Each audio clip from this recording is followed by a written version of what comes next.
নমস্কাৰ বাতৰিলৈ স্বাগতম জনাইছো ষ্টুডিঅত মই গীতাশ্ৰী দেশে উদযাপন কৰিছে আজি ৭৭ সংখ্যক গণৰাজ্য দিৱস ৰাজ্যজুৰি গণৰাজ্য দিৱসৰ উৎসাহ উদ্দীপনাৰে ভৰা এটা পৰিৱেশ খানাপাৰাত অনুষ্ঠিত হৈছে গণৰাজ্য দিৱসৰ বৰ্ণাঢ্য কাৰ্যসূচী খানাপাৰাৰ এই কাৰ্যসূচী গণৰাজ্য দিৱসৰ পতাকা উন্মোচন কৰিলে ৰাজ্যপাল লক্ষ্মণ আচাৰ্যই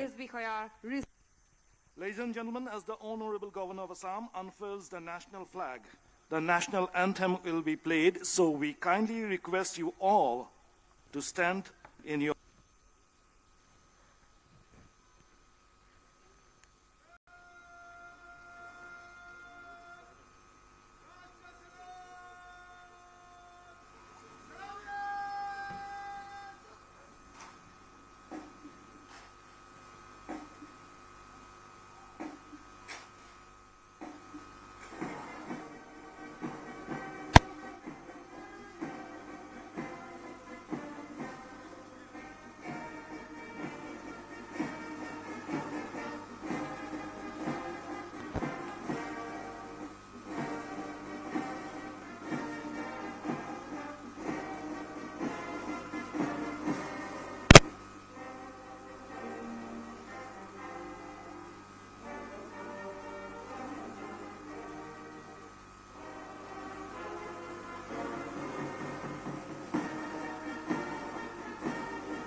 নমস্কাৰ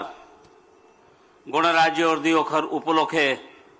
মোৰ অসমৰ ভাই ভনী সকলক আন্তৰিক শুভেচ্ছা ज्ञापन কৰিছোঁ डॉक्टर भूपेन हजारिका जैसी महान विभूतियों की कर्मभूमि का हिस्सा बनने का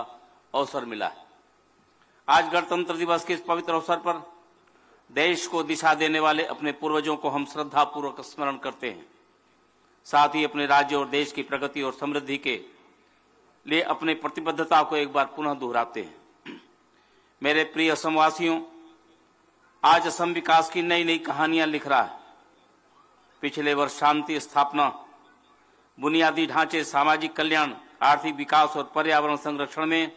उल्लेखनीय प्रगति हुई है। हमारा ध्यान सतत और समावेशी विकास पर है। इसका लाभ दूर दराज के गांवों से लेकर हमारे शहरी क्षेत्रों तक हर नागरिक तक पहुंचे, यह हमने सुनिश्चित किया है। लंबे समय से चले आ रहे संघर्षों का सफल समाधान, बुनियादी ढांचे में प्रगति और लक्षित सामाजिक कल्याण कार्यक्रम जीवन को बदल रहे हैं। समृद्ध असम के लिए हमारे दृष्टिकोण को मजबूत कर रहे हैं। अभिनव नीतियों और मजबूत राजकीय कोष प्रबंधन के माध्यम से राज्य का चहुमुखी विकास, युवाओं और महिलाओं का सशक्तिकरण और हाशिए पर रह रहे समुदायों का निरंतर उत्थान हो रहा है।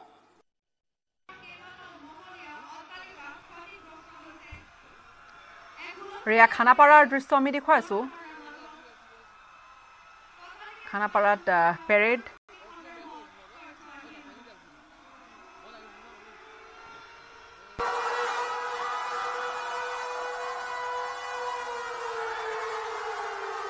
ভূমিকম্পৰ তথ্য লাভ কৰিলে কামৰূপ মেট্ৰ' জিলাৰ জৰুৰীকালীন অভিযান কেন্দ্ৰই তাৰ পাছতেই আৰম্ভ কৰে তেওঁলোকে উদ্ধাৰ অভিযান। কামৰূপ মেট্ৰ' জিলাৰ আয়ুক্ত তথা জিলা দুৰ্যোগ ব্যৱস্থাপনা প্ৰাধিকৰণৰ অধ্যক্ষই এটি উদ্ধাৰকাৰী দল গঠন কৰিবলৈ এগৰাকী বিষয়াক নিৰ্দেশ দিয়ে আৰু এনেদৰে ঘটনাস্থলীত অস্থায়ী শিবিৰ স্থাপন কৰি উদ্ধাৰ অভিযান আৰম্ভ হয়। অতিৰিক্ত জিলা আয়ুক্তই ঘটনাস্থলীত উপস্থিত হৈ জৰুৰীকালীন সহায় আগবঢ়ায়। অট্টালিকাটোৰ কেইবাটাও পৰিয়াল আবদ্ধ হৈ আছে। প্ৰশিক্ষণপ্ৰাপ্ত স্বেচ্ছাসেৱকে উদ্ধাৰ অভিযান এইদৰে আৰম্ভ কৰে। SDRF আৰু NDRF উপস্থিত হৈ উদ্ধাৰত নামে আৰু পৰিয়ালসমূহক এইদৰে আঘাতপ্ৰাপ্তসকলক ট্ৰেচাৰেৰে ফায়াৰমেন লিফ্টেৰে উদ্ধাৰ কৰিবলৈ সক্ষম হয়। এয়া জিলা দুৰ্যোগ ব্যৱস্থাপনা প্ৰাধিকৰণ কামৰূপ মেট্ৰ'ৰ প্ৰতীকপট দেখুওৱা হৈছে।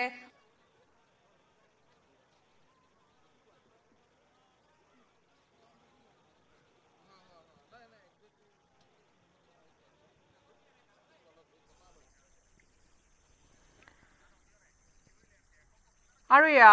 পোনপটীয়াকৈ আমি কিছু দৃশ্যাংশ আপোনালোকক দেখুৱাই গৈছো এয়া অৱশ্যে কিছু সময় পূৰ্বৰ দৃশ্য ৰাজ্যজুৰি গণৰাজ্য দিৱসৰ উৎসাহ উদ্দীপনা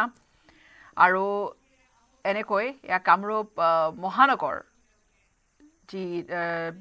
প্ৰশাসনৰ ফালৰ পৰা তৎপৰতা তেওঁলোকে কি ধৰণে ল'ব বা কি ধৰণে তেওঁলোকে তৎপৰতা লয় যিকোনো প্ৰাকৃতিক দুৰ্যোগৰ সময়ছোৱাত ইয়াত ভূমিকম্পৰ কথা দেখুওৱা হৈছে সেইখিনি তেওঁলোকে সেই মক ড্ৰিলৰ উপস্থাপন কৰা হৈছে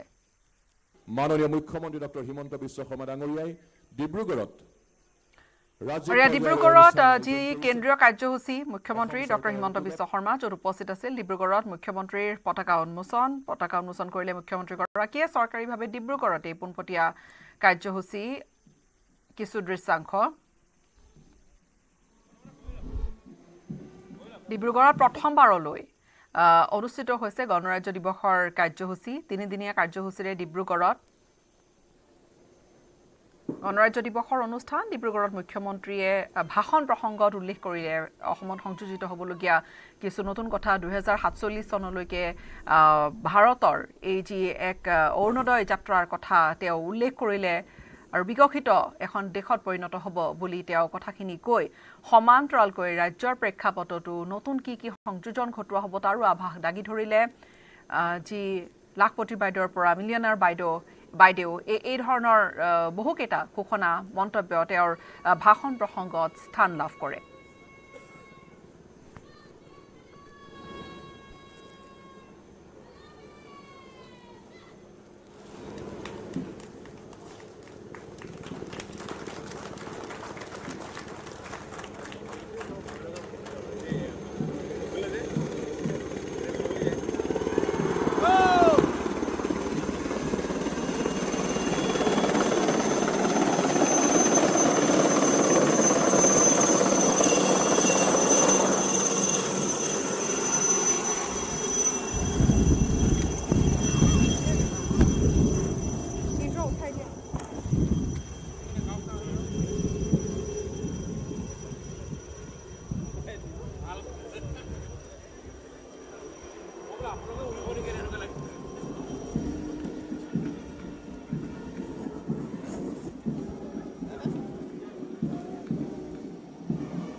আজি এনে এখন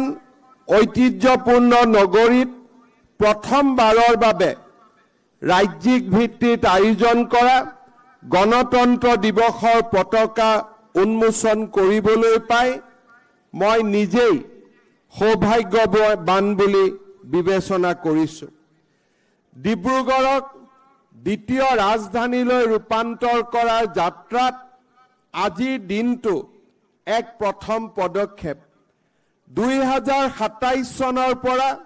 ডিব্ৰুগড়ত অসম বিধানসভাৰ একোখনকৈ অধিৱেশন প্ৰতি বছৰে অনুষ্ঠিত হ'ব আৰু অহা বছৰ 25 জানুৱাৰী দিনটোত ডিব্ৰুগড়ত অসম বিধানসভাৰ স্থায়ী ভৱনৰ নিৰ্মাণৰ কামো আমি আৰম্ভ কৰিবলৈ প্ৰতিশ্ৰুতিবদ্ধ মই বিশ্বাস কৰোঁ চাওঁতে অহা 3 বছৰৰ ভিতৰত ডিব্ৰুগড় ভাৰতবৰ্ষৰ ভিতৰতে এখন প্ৰসিদ্ধ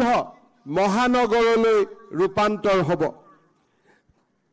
৭৬ সংখ্যক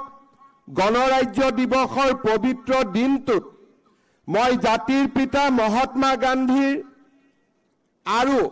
স্বাধীনতা সংগ্ৰামত যিসকলে চৰম ত্যাগ আৰু অক্লান্ত শ্ৰম পৰিশ্ৰমেৰে আমাৰ দেশক সৰ্ববৃহৎ গণতান্ত্ৰিক ৰাষ্ট্ৰলৈ ৰূপান্তৰ কৰাৰ বাবে সক্ষম হৈছিল তেখেতসকলৰ প্ৰতি শ্ৰদ্ধাঞ্জলি নিবেদন কৰিছো স্বাধীনতা সংগ্ৰামৰ সেনানী আৰু শ্বহীদসকললৈ কৃতজ্ঞ অসমবাসী ৰাইজৰ হৈ আকৌ এবাৰ মই মোৰ অশ্ৰু অঞ্জলি আৰু শ্ৰদ্ধাঞ্জলি নিবেদন কৰিছো। অম্বিকাগিৰি ৰায়চৌধুৰীয়ে লিখিছিল, আজি 26 জানুৱাৰী, অ মোৰ দেশৰ নৰনাৰী, কায় বাক্য মনে হচিতে সপোনে, দেশ প্ৰাণতাৰ অনলেৰে, জাতীয় ৰাষ্ট্ৰীয় চেতনাৰে তোলা দাবানল উজাৰি, উন্মাদী উত্তাল তৰংগ দেশৰ বিৰাট জনতাৰ মহাসমুদ্ৰত উতলাই তোলা, তেহে হ'ব দেশ শত্ৰুৰ আক্ৰমণবোৰ নাইকিয়া, নিৰাপদ হ'ব, ৰক্ষা পৰিব দেশ আৰু জাতি বিনন্দিয়া। অম্বিকাগিৰি ৰায়চৌধুৰীৰ কবিতাৰ এই পংক্তিৰে মই আজিৰ 26 জানুৱাৰীৰ দিনটোত গণতন্ত্ৰ দিৱসত ৰাষ্ট্ৰীয় পতাকাৰ তলত থিয় হৈ আমাৰ ৰাষ্ট্ৰখনক এখন বিকশিত ৰাষ্ট্ৰলৈ লৈ যোৱাৰ অমৃত যাত্ৰাৰ সহযোগী হ'বলৈ অসমবাসী ৰাইজক আহ্বান জনাইছো। পূৰ্ব বংগৰ দলিত নেতা যোগেন্দ্ৰনাথ মণ্ডলে নিজৰ স্থানত অম্বেদকাৰৰ নাম প্ৰস্তাৱ কৰাৰ পিছতহে তেওঁ এই ঐতিহাসিক পদক্ষেপৰ অংশ হ'বলৈ সুযোগ পাইছিল। অম্বেদকাৰৰ অন্তৰ্ভুক্তিৰ সম্পৰ্কত পণ্ডিত নেহেৰুৱে উল্লেখ কৰা এক বাক্য আজি মোৰ মনলৈ আহিছে। পণ্ডিত নেহেৰুৱে কৈছিল, ট্ৰাবল মেকাৰ বা অশান্তিৰ সৃষ্টিকাৰী বুলি অম্বেদকাৰক তেওঁ সংবিধান সভাৰ বাহিৰত ৰাখিবলৈ চেষ্টা কৰিছিল। নেহেৰুৱে সংবিধানৰ খচৰা প্ৰস্তুত কৰিবলৈ সভাপতি হিচাপে আন্তঃৰাষ্ট্ৰীয় বিশেষজ্ঞ ছাৰ আইনভৰ জেনিংছৰ নাম প্ৰস্তাৱ কৰিছিল। মহাত্মা গান্ধীয়ে অম্বেদকাৰৰ ব্যতিক্ৰমী মেধা আৰু সামৰ্থ্যৰ ওপৰত আস্থা প্ৰকাশ কৰি নেহেৰুৰ মতৰ বিপৰীতে অৱস্থান কৰে। গান্ধীৰ এই সিদ্ধান্তৰ সাৰ্থকতা প্ৰমাণ কৰি অম্বেদকাৰৰ নেতৃত্বত ন্যায়, সমতা আৰু ভাতৃত্ববোধেৰে প্ৰথিত এখন সংবিধান আজি আমাৰ দেশে লাভ কৰিলে। অম্বেদকাৰৰ প্ৰচেষ্টাত ভাৰতীয় সংবিধানক আজি আমি সংকীৰ্ণতাৰ ঊৰ্ধৰ উদাৰ সমাজৰ পৃষ্ঠপোষক এখন দলিল ৰূপে লাভ কৰিছো। ভগৱান গৌতম বুদ্ধ, ৰামানুচাৰ্য, মহাপুৰুষ শ্ৰীমন্ত শংকৰদেৱ, কবিৰ, সন্ত তুকাৰাম, ৰাজা ৰামমোহন ৰায়, স্বামী দয়ানন্দ সৰস্বতী, মহাত্মা জ্যোতিৰাও ফুলে আৰু মহাত্মা গান্ধীৰ দৰে মহান চিন্তাবিদ আৰু সংস্কাৰকসকলে সামাজিক অন্যায় আৰু অস্পৃশ্যতাক প্ৰত্যাহ্বান জনাইছিল এনে এক মহান আদৰ্শৰ দ্বাৰা পৰিচালিত হৈ। অম্বেদকাৰে ন্যায় আৰু সমতাৰ নীতি সংবিধানত সন্নিৱিষ্ট কৰি এই যুঁজখনক প্ৰাতিষ্ঠানিক ৰূপ ইনষ্টিটিউচনেলাইজ কেৰেক্টাৰ দিবলৈ সক্ষম হৈছিল। গণৰাজ্য দিৱসৰ এই পবিত্ৰ দিনটোত আমাক অম্বেদকাৰৰ ওপৰত চিন্তা চৰ্চা কৰি অস্পৃশ্যতাৰ বিৰুদ্ধে তেওঁৰ সংগ্ৰাম আৰু সামাজিক ন্যায়ৰ প্ৰতি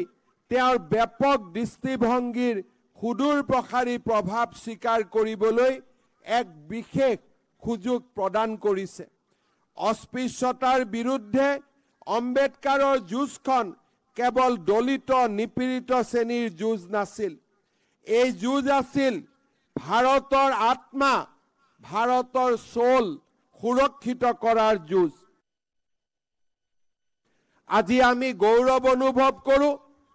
প্ৰধানমন্ত্ৰী নৰেন্দ্ৰ মোদী ডাঙৰীয়াৰ নেতৃত্বত ভাৰতবৰ্ষৰ ৰাষ্ট্ৰীয় চৰকাৰে আমাৰ ৰাজ্যৰ 5জনকৈ গৰিমামণ্ডিত ব্যক্তিক এই বছৰৰ বাবে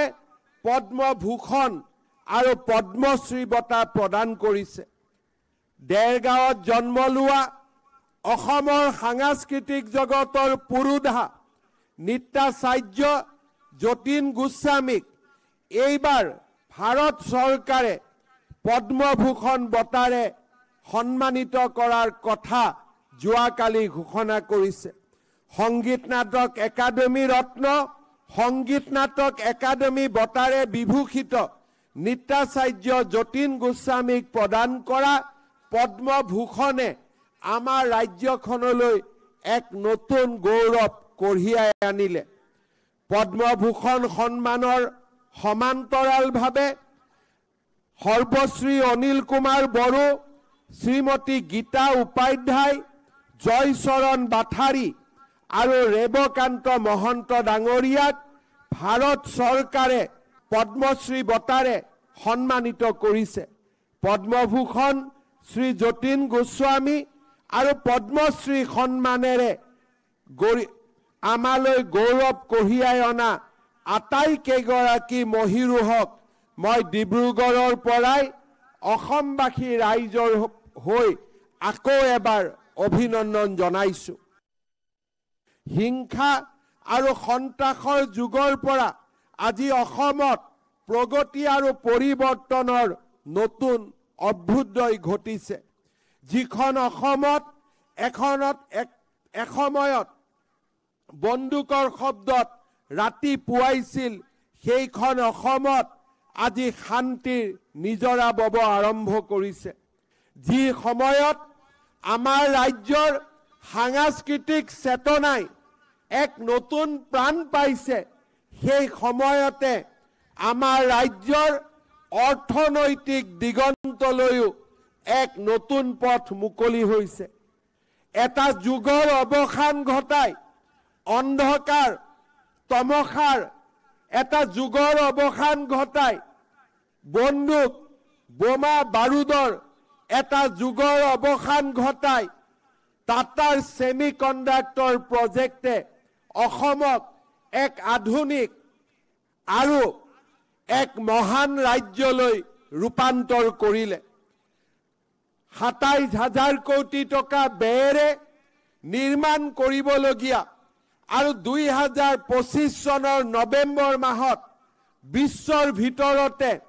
সৰ্ববৃহৎ ৪৮ মিলিয়ন চিপছ অসমৰ পৰা ৰপ্তানি কৰাৰ সংকল্পৰে টাটা ছেমি কণ্ডাক্টৰ প্ৰকল্পই অসমত এক আধুনিক যুগৰ সূচনা কৰিলে। ২৫ আৰু ২৬ ফেব্ৰুৱাৰী তাৰিখে আমাৰ ৰাজ্যখনত এডভান্টেজ আছাম দ্বিতীয় সন্মিলনৰ জৰিয়তে আমি আমাৰ ৰাজ্যখনৰ অৰ্থনৈতিক দিশটোক আমি এক নতুন দিগন্তলৈ লৈ যাব বিচাৰিছো। আমাৰ ৰাজ্যত আন্তঃগাঁথনি উন্নয়ন, ইলেক্ট্ৰনিক্স আৰু ছেমি কণ্ডাক্টৰ, মহাকাশ আৰু প্ৰতিৰক্ষা সামগ্ৰী প্ৰস্তুতকৰণ, নৱীকৰণযোগ্য শক্তি আৰু হাইড্ৰকাৰ্বন, যাক নিউ এনাৰ্জি বুলি কওঁ, পৰ্যটন, ফুড এণ্ড ব্ৰিভাৰেজ, ফ্ৰেগনেন্স এণ্ড ফ্লেভাৰ তথা পৰিবহণ আৰু লজিষ্টিক,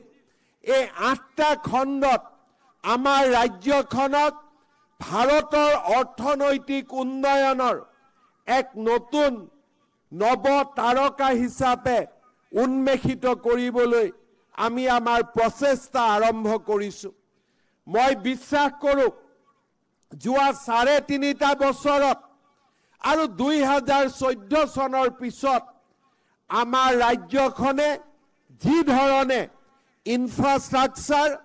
আৰু ঔদ্যোগিকৰণৰ ক্ষেত্ৰত ধাবিত হৈছে, মই বিশ্বাস কৰোঁ অহা ১০ বছৰৰ ভিতৰত আমাৰ ৰাজ্যখন ভাৰতৰ এক বিশাল অৰ্থনৈতিক শক্তিৰূপে আমি উদ্ভাসিত হ'ব পাৰিম। যোৱা ২টা মাহত ভূটান,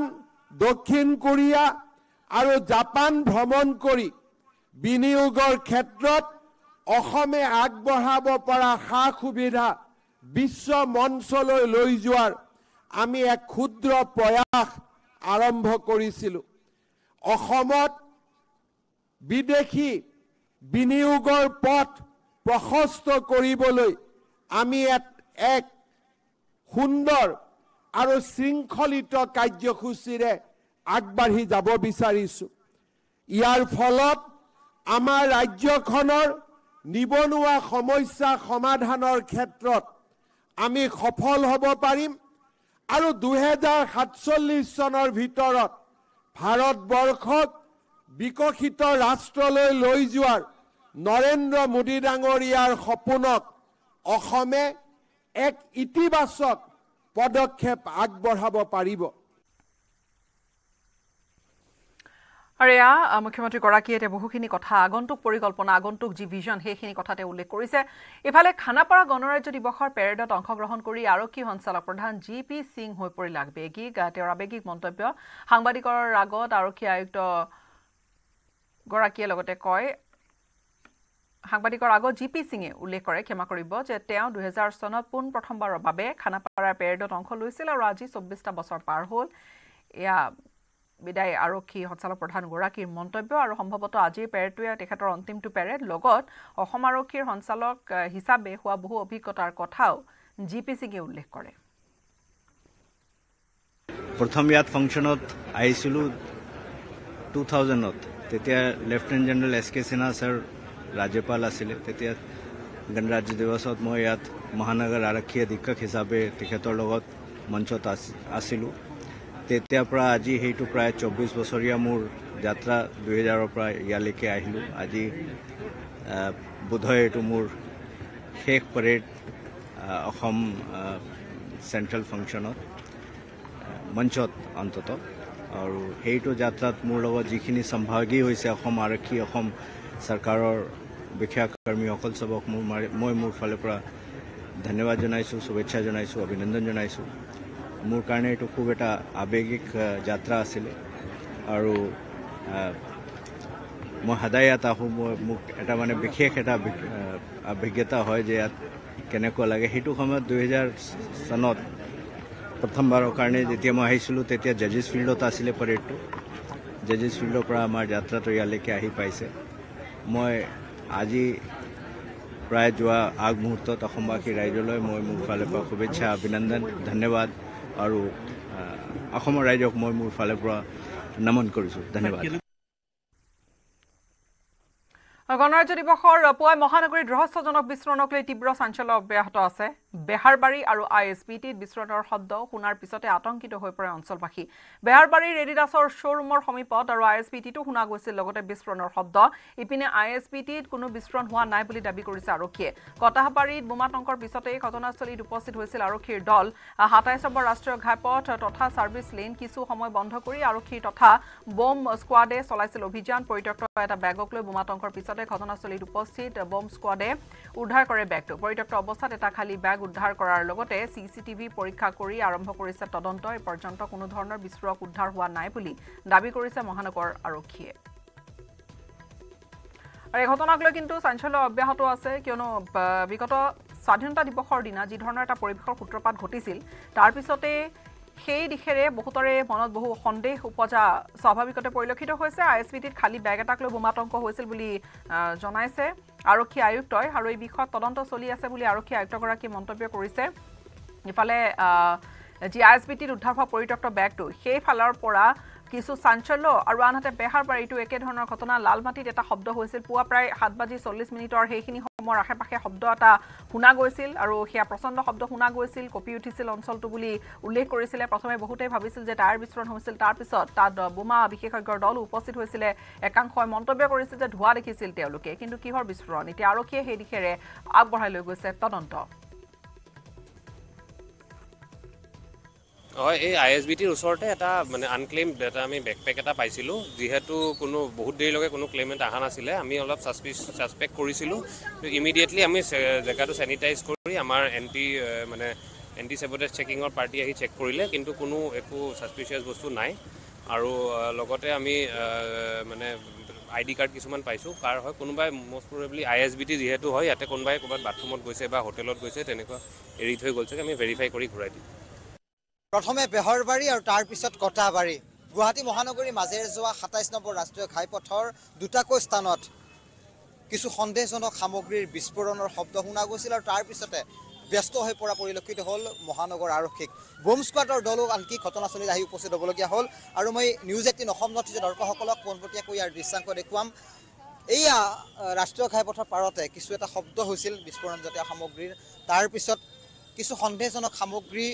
বিচাৰ খোচাৰত এক প্ৰকাৰ ব্যস্ত হৈ পৰিছিল স্নিফাৰ ডগ আহিছে বম স্কোৱাডৰ দল আহিছে আহি এই মুহূৰ্তত এইদৰে তন্নকৈ পৰীক্ষা নিৰীক্ষাৰ ব্যৱস্থা চলি আছে গণৰাজ্য দিৱস খানাপাৰাত আজি কেন্দ্ৰীয়ভাৱে ৰাজ্যপালগৰাকীয়ে পতাকা উত্তোলন কৰে আৰু তাৰ মাজতে এইদৰে এক প্ৰকাৰ অসম আৰক্ষীক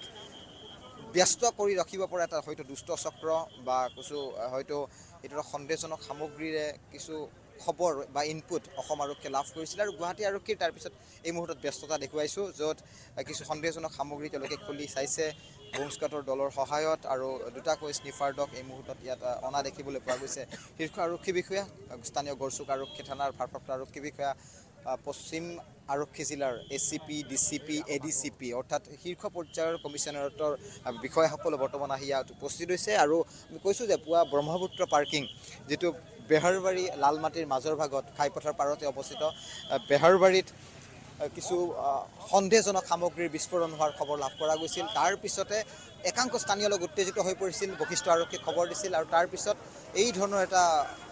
ঘটনাক লৈ এই মুহূৰ্তত আৰক্ষী ব্যস্ত হৈ পৰাৰ পৰিৱেশ সৃষ্টি হৈছে পুনৰ কৈছোঁ যে গড়চুক থানা এলেকা আৰু গুৱাহাটীৰ বশিষ্ঠ আৰক্ষী থানা এলেকাত দুটা খবৰ আৰু সেই খবৰৰ ভিত্তিত এইদৰে এক প্ৰকাৰ আৰক্ষীৰ মাজত ব্যস্ততা বৃদ্ধি পাইছে কাৰণ আমি 15 আগষ্টৰ দিনটোৰ কথা কোনো কালে হয়তো অসমবাসীয়ে পাহৰিব নোৱাৰে অসম আৰক্ষীক চেলেঞ্জ দি আলফা স্বাধীনে বিভিন্ন স্থানত বোমাজাতীয় সামগ্ৰী সংস্থাপন কৰি এক প্ৰকাৰ শক্তি প্ৰদৰ্শন কৰিছিল আৰু তাৰে মুহূৰ্তত আজি দুটাকৈ স্থানৰ পৰা দুটা খবৰ আনকি সংবাদ মাধ্যমৰ লোকো আজি ব্যস্ত হ'বলগীয়া হ'ল আৰু তেনে মুহূৰ্তৰ এটা খবৰ এই মুহূৰ্তত আমি কটাবাৰীৰ পৰা জনাইছোঁ খালী হৈ পৰিছে ৰাষ্ট্ৰীয় ঘাইপথ বন্ধ কৰি দিয়া হৈছে আৰু তাৰ মাজেৰে যোৱা ঘাইপথৰ মাজেৰে যোৱা এয়া ছাৰ্ভিচ লেনৰ পাৰত এই মুহূৰ্তত কিছু সন্দেহজনক সামগ্ৰীক লৈ এই মুহূৰ্তত আৰক্ষী ব্যস্ত হৈ পৰা এটা পৰিৱেশ গতিকে অসম আৰক্ষীক পুনৰ এই ধৰণৰ এটা ইনপুট লাভ কৰিছে হয়তো বিপথে পৰিচালিত কৰাৰ ধৰণৰ ঘটনা সংঘটিত হ'ব পাৰে কিন্তু এই মুহূৰ্ততো নিশ্চিত নহয় এই ধৰণৰ যি ঘটনা কিহৰ বাবে সংঘটিত হৈছে বা এই ঘটনাক লৈ আৰক্ষীয়ে কি ধৰণে উত্তৰ দিব এয়া নিশ্চয় লক্ষণীয় হ'ব কোনে কৰিছে কি কথা চাব গৈছে এইটো এটা খুব সৰু শব্দ এটা আহিছে এইটো চাব গৈছে চাই পেলাই কি হয়তো আমি তদন্তৰ পিছত গম পোৱা যাব একো নাই একেবাৰে নাই নাই সেইটো এটা খালী বেগ আছিলে খালী বেগটোৰ ভিতৰত কাপোৰ আছে তাৰ বাহিৰে বেলেগ তদন্তৰ পাছতহে গম পোৱা যাব কিবা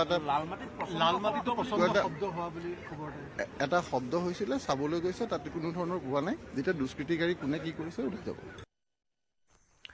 গণৰাজ্য দিৱসৰ পুৱাই মহানগৰীত ৰহস্যজনক বিস্ফোৰণে চাঞ্চল্যৰ সৃষ্টি কৰিলে বেহাৰবাৰী আৰু ইফালে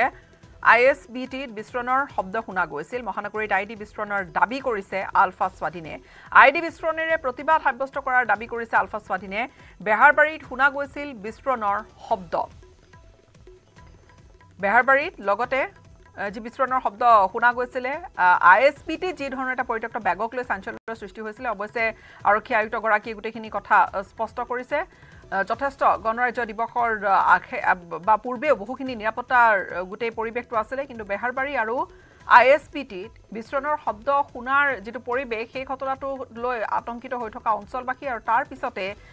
এই গোটেই ঘটনাটোৰ দাবী কৰিছে আলফা স্বাধীনে মহানগৰীত ID বিস্ফোৰণৰ দাবী কৰিছে আলফা স্বাধীনে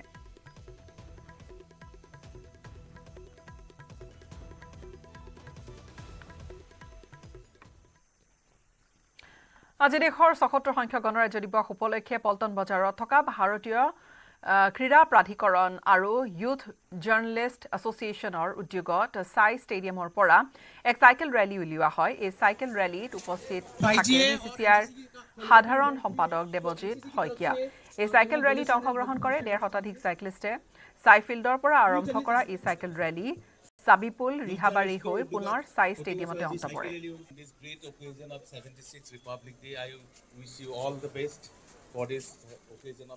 গণৰাজ্য দিৱসৰ উপলক্ষে দেশৰ সমান্তৰালভাৱে ৰাজ্যৰ প্ৰতিটো প্ৰান্ততেই গণৰাজ্য দিৱস উদযাপন কৰা পৰিলক্ষিত হৈছে আৰু পুৱাৰ ভাগৰ পৰা ইতিমধ্যে যি প্ৰস্তুতি সেই প্ৰস্তুতি সম্পূৰ্ণ হৈ উঠিছে প্ৰতিটো পেৰেডত মাৰ্চ পাষ্টৰ পৰা আৰম্ভ কৰি পতাকা উত্তোলনৰ যি সামগ্ৰিক দৃশ্য সেই সামগ্ৰিক দৃশ্য কেইটামান মুহূৰ্তৰ পিছতে পৰিলক্ষিত হ'ব প্ৰতিখন পেৰেড গ্ৰাউণ্ডত আৰু এই মুহূৰ্তত মই উপস্থিত আছোঁ গুৱাহাটী মহানগৰীৰ পল্টন বজাৰস্থিত ছাই যি কাৰ্যালয় আঞ্চলিক যি কেন্দ্ৰ সেই কেন্দ্ৰত এই মুহূৰ্তত উপস্থিত আছোঁ আৰু মই দেখুৱাব বিচাৰিম মোৰ সতীৰ্থগৰাকীৰ সহযোগত প্ৰায় শতাধিক যি চাইকেলিষ্ট এই চাইকেলিষ্ট বিভিন্ন প্ৰান্তৰ পৰা অহা চাইকেলিষ্টসকলে এই স্থানত ভিৰ কৰিছে আৰু এই যি ভাৰতীয় ক্ৰীড়া প্ৰাধিকৰণৰ আঞ্চলিক কেন্দ্ৰ পল্টন বজাৰস্থিত যি আঞ্চলিক কেন্দ্ৰৰ প্ৰাংগণ সেই প্ৰাংগণত এনেদৰে ভিৰ কৰা পৰিলক্ষিত হৈছে আৰু প্ৰতিগৰাকী চাইকেলিষ্টে এই স্থানলৈ আহি তেওঁলোকে আজি এই যি চাইকেলৰ যি বিশাল ৰেলী সেই বিশাল ৰেলী তেওঁলোকে অংশগ্ৰহণ কৰিবলৈ তেওঁলোকে ইতিমধ্যে সাজু হোৱা পৰিলক্ষিত হৈছে আৰু আমি দেখুৱাইছোঁ 76 অৰ্থাৎ ৭৭ সংখ্যক যি গণৰাজ্য দিৱস সেই গণৰাজ্য দিৱসৰ উপলক্ষে এই যিসকল চাইকেলিষ্ট মহানগৰীৰ বিভিন্ন প্ৰান্তৰ পৰা তেওঁলোকে আহিছে আৰু তেওঁলোকে আহি এই যি চাইকেল যি বিশাল ৰেলী সেই বিশাল ৰেলীত অংশগ্ৰহণ কৰিবলৈ তেওঁলোকে ইতিমধ্যে সাজু হৈছে প্ৰায় 6 কিলোমিটাৰ দৈৰ্ঘ্য তেওঁলোকে অতিক্ৰম কৰিব আৰু 6 কিলোমিটাৰ দৈৰ্ঘ্যৰ বিশাল যি চাইকেল ৰেলী সেই চাইকেল ৰেলীত তেওঁলোকে অংশগ্ৰহণ কৰিব তেওঁলোকে সাজু হৈছে প্ৰায় 140 গৰাকী যি চাইকেলিষ্ট বিভিন্ন প্ৰান্তৰ পৰা অহা সেই চাইকেলিষ্টসকলে এই যি বিশাল চাইকেল ৰেলী সেই চাইকেল ৰেলীত তেওঁলোকে অংশগ্ৰহণ কৰিছে আৰু এনেদৰে ৰিহাবাৰী হৈ এই চাইফিল্ডৰ পৰা তেওঁলোকে ৰিহাবাৰী হৈ পুনৰ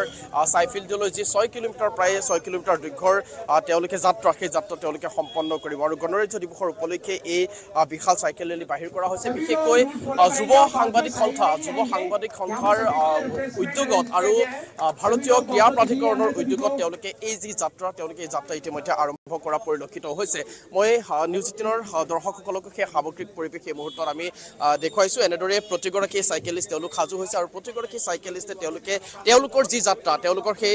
যাত্ৰা এই মুহূৰ্তত আৰম্ভ কৰা পৰিলক্ষিত হৈছে আৰু BCCIৰ যিগৰাকী সম্পাদক দেৱজিৎ শইকীয়া এই মুহূৰ্তত আছে মই তেওঁৰ ওচৰলৈ পোনে পোনে আহিছোঁ ধন্যবাদ মই আপোনালোকে গণতন্ত্ৰ দিৱসৰ শুভেচ্ছা জ্ঞাপন কৰিছোঁ আৰু যিটো পদক্ষেপ আপোনালোকে লৈছে চাই গুৱাহাটীৰ লগত ফিট ইণ্ডিয়া মুভমেণ্টত এইটো এটা খুব ভাল পদক্ষেপ হৈছে ইয়াৰ ফলত এটা নতুন জাগৰণ হ'ব আমাৰ এটা সেন্সিটাইজেশ্যন হ'ব ইয়াং জেনেৰেশ্যন স্পেচিয়েলি যাতে তেওঁলোকে ফুয়েল খৰচ নকৰি পেলাই চাইক্লিঙৰ হেবিটটো ঘূৰাই নাই যিটো আগতে সদায় আছিলে কিন্তু লাহে লাহে আমি চাইকেলৰ প্ৰতি আমি অনীহা প্ৰকাশ কৰিছিলোঁ কিন্তু আপুনি যদি চাই যে কোভিডৰ সময়ৰ পৰা চাইকেলৰ যিটো পপুলাৰিটি আছিল সেইটো আকৌ ঘূৰি আহিছে আৰু এই পপুলাৰিটি যাতে আমি ধাৰাবাহিকতাটো ৰাখি থ'ব পাৰোঁ তাৰ কাৰণে এই পদক্ষেপটো যথেষ্ট গুৰুত্বপূৰ্ণ হৈছে আৰু মই আশা কৰিম ইয়াৰ ফলত এটা নতুন জাগৰণ সৃষ্টি হ'ব ধন্যবাদ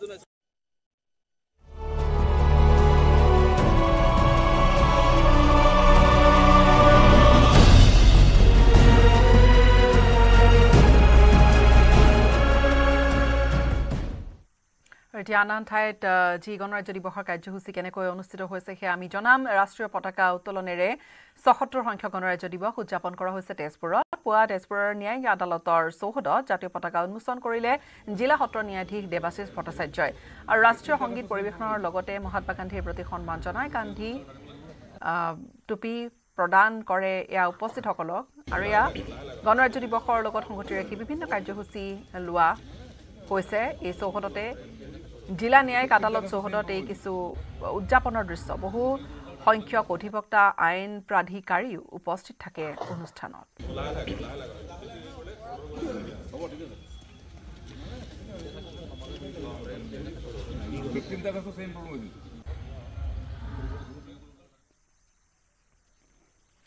শনিবাৰে ইণ্ডোনেছিয়াৰ ৰাষ্ট্ৰপতিৰ সন্মানাৰ্থে দিয়া ভোজ মেলত দেখা গ'ল এটা অনন্য পৰিৱেশ ৰাষ্ট্ৰপতি ভৱনত দিয়া ভোজ মেলত বলিউডৰ গীত পৰিৱেশন কৰিলে ইণ্ডোনেছিয়াৰ সেনাবাহিনীৰ এটা দলে ইণ্ডোনেছিয়াৰ ৰাষ্ট্ৰপতি প্ৰবোৱো সুবিয়ান্তৰ বাবে দিয়া ভোজ মেলত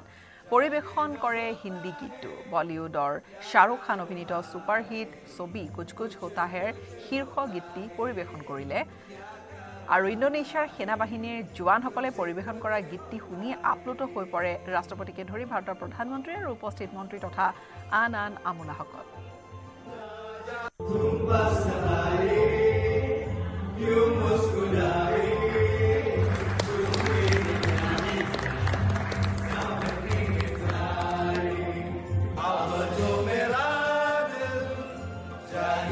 होता है क्या कारोबार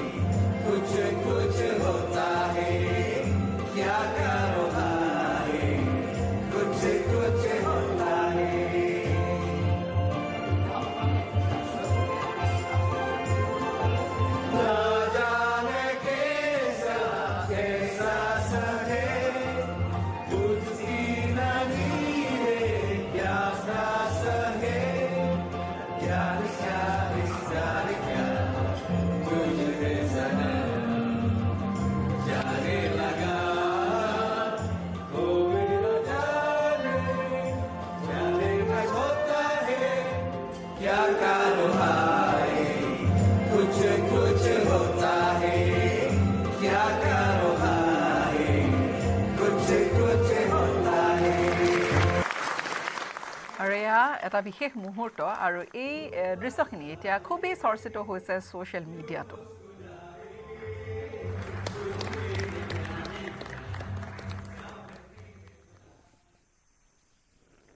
পৰৱৰ্তী খবৰ নৃত্যাচাৰ্য যতীন গোস্বামীলৈ পদ্মভূষণ কলা শাখা যতীন গোস্বামীলৈ পদ্মভূষণ আগবঢ়োৱা হৈছে আৰু অনিল কুমাৰ বড়োলৈ আগবঢ়োৱা হৈছে পদ্মশ্ৰী সাহিত্য আৰু শিক্ষাৰ বাবে অনিল কুমাৰ বড়োলৈ আগবঢ়োৱা হৈছে পদ্মশ্ৰী লেখিকা গীতা উপাধ্যায়লৈ আগবঢ়োৱা হৈছে পদ্মশ্ৰী সাহিত্য আৰু শিক্ষাৰ বাবে উপাধ্যায়লৈ পদ্মশ্ৰী সন্মান কলা শাখাত ৰেবকান্ত মহন্তলৈ পদ্মশ্ৰী সন্মান ঘোষণা কৰা হৈছে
মহাপুৰুষজনাৰ যে গুৰুজনাৰ যি সৃষ্টি মুখাশিল্প সেই মুখাশিল্পক তেওঁ বিশ্বৰ দৰবাৰলৈ লৈ যোৱাত যথেষ্ট অৰিহণা আছে অনবদ্য অৱদান আগবঢ়াই আছে সেইগৰাকী মহান শিল্পী শ্ৰী শ্ৰী খাটপৰা সত্ৰৰ সদধিকাৰ ৰেবকান্ত মহন্তদেৱ বৰ্তমান মোৰ কাষত আছে এটা পোনপ্ৰথমে আপোনাক আমি অভিনন্দন তথা শুভেচ্ছা জনাইছো এই খবৰ লাভ কৰি কেনে পাইছে খবৰটো লাভ কৰি আচলতে আনন্দ পাইছোঁ আমি তেনেকুৱা কিবা এটা পাম বুলি কেতিয়াও চিন্তা নাই কৰা আৰু জন্মকালৰ পৰা সত্ৰৰ পৰম্পৰাগতভাৱে নৃত্য গীত বাদ্য শিল্প সংস্কৃতি সমাজৰ উত্তৰণৰ দিশত আমি যি চিন্তা কৰিব পাৰোঁ সেই চিন্তাটোকে নিজে অলপ চলপ শিক্ষা লৈ সেইদৰে আগবাঢ়ি গৈ ৰাইজৰ মাজতে ইমান দিনে জীৱনটো কটাইছোঁ আৰু আমাৰ নিজৰ দেশখন ৰাজ্যখন মানুহৰ সমন্বয়টোক আমি কামনা কৰোঁ বিচাৰোঁ সেইখিনি কামতে আগবাঢ়ি গৈ জীৱনটো অতিবাহিত কৰিছোঁ আৰু আমাৰ শিক্ষানুষ্ঠানবোৰৰ লগত সম্পৰ্ক আছে মই এজন শিক্ষকে আছিলোঁ নিজে প্ৰতিষ্ঠা ৬২ চনতে এখন স্কুল কৰি সেই তাৰ পৰা আমি এতিয়া ৯০ দশকত ইয়াৰ পৰা মানে হেৰি হৈছোঁ আপোনাৰ যি অনবদ্য সৃষ্টি সেয়া তুলনা নাই বহুতক আপুনি শিক্ষা প্ৰদান কৰিছে মুখাশিল্পীৰ সৃষ্টি কৰিছে বহুজনক শিক্ষা দিছে নৱম প্ৰজন্মক এই ক্ষেত্ৰখন আগুৱাই নিয়াত কি কেনেধৰণে আগবাঢ়ি যাবলৈ কি পৰামৰ্শ দিব নৱপ্ৰজন্মটোৰ শিক্ষাগত যিটো আমাৰ পৰিৱেশ এই পৰিৱেশটোক অকণমান তেওঁলোকৰ আশানুৰূপভাৱে সজাই পৰাই তুলি তেওঁলোকক আকৃষ্ট কৰিব পাৰিলে নিশ্চয় ভাল হ'ব আৰু মুখাশিল্পৰ ক্ষেত্ৰখন কি ধৰণে আগুৱাই যোৱাটো মুখাশিল্পৰ কথাটো মহাপুৰুষ শংকৰ গুৰুজনাই চিহ্নযাত্ৰা বুলি যিটো অনুষ্ঠান তেখেতে কৰিছিল প্ৰথমতে সেই অনুষ্ঠানটোতেই সেই গোটেই কথাখিনি তেখেতে আমালৈ দি থৈ গৈছে আমালৈ মানে অসমবাসীলৈ আৰু এই কামটো তেখেতে যেনেকৈ কৰিছিল সেইদৰে তেখেতে যি আদৰ্শ সত্ৰসমূহৰ মাজত দি থৈ গৈছে, সত্ৰসমূহ সৃষ্টি কৰিছে আৰু অসমীয়া সমাজখনকো একতাৰ বান্ধোনেৰে বান্ধি শংকৰদেৱে আমাৰ শান্তি প্ৰতিষ্ঠাৰ যিটো ব্যৱস্থা গ্ৰহণ কৰি থৈ গ'ল, তাতকৈ অতিৰিক্তভাৱে কোনেও কৰিব নাই পৰা আজিলৈকে। গতিকে সেই শংকৰদেৱক ভগৱান কৃষ্ণৰেই পৰৱৰ্তী অৱতাৰ বুলি পেলাই কৈছে। সময়খিনিতে এটা চমু বাণিজ্যিক বিৰতিৰ